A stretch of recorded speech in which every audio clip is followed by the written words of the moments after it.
Magluluto tayo ngayon ng ginataang tilapia.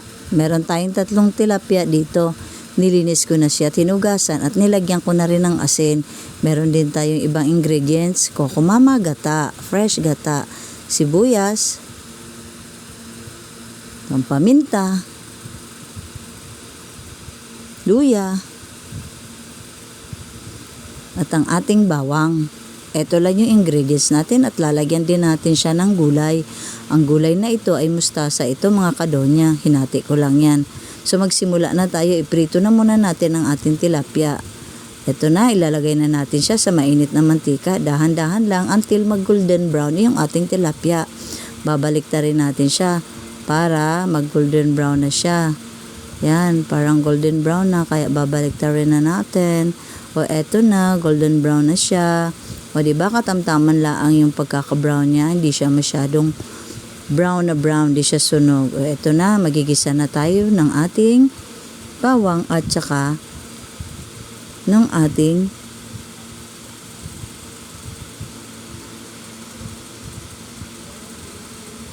bawang, sibuyas. Halo-haloin lang natin dyan. Nandyan na rin ang ating luya. So, ayan. Lalagay na natin ang ating coco fresh gata. Yan siya. Isang ano lang ang nilagay natin.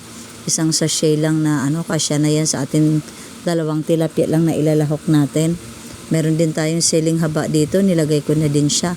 Papakaluan na lang din natin muna itong ating coco mama gata.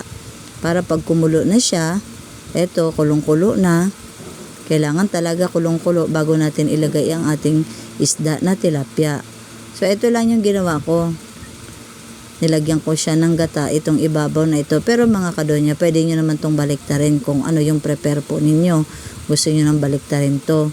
Kasi pagka halimbawa, kasi minsan nadudurog siya. Kaya ang ginawa ko muna, akin na munang pinirito ang ating tilapia. Pero pwede rin siyang hindi natin iprito. Kaya lang, mas best kapag nakaprito ang ating tilapia para hindi siya madurog. Siya nga pala mga kadonya, nilagay ko na din itong ating mustasa. Yan, nilagyan ko na lang din siya ng ating pampalasa. Ito lang naman ang pampalasa ko mga kadonya. Asin, at saka itong ating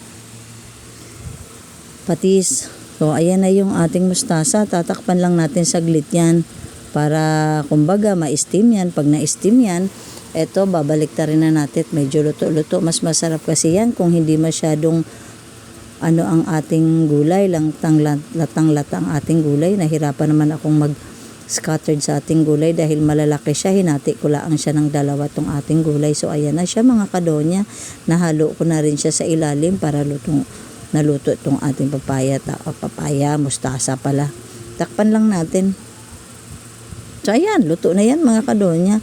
Pinakati-kati ko na lang para mas masarap na medyo kati at kaunti lang yung sabaw dito sa ating ginataang tilapia. O diba, yummy niya mga kadonya. Napakasarap. Baka gusto nyo mga kadonya, pwede nyo rin siyang lutuin sa inyong tanghalian. Bago ang lahat, huwag nyo pong kalimutan mag-like and share at follow po sa ating profile.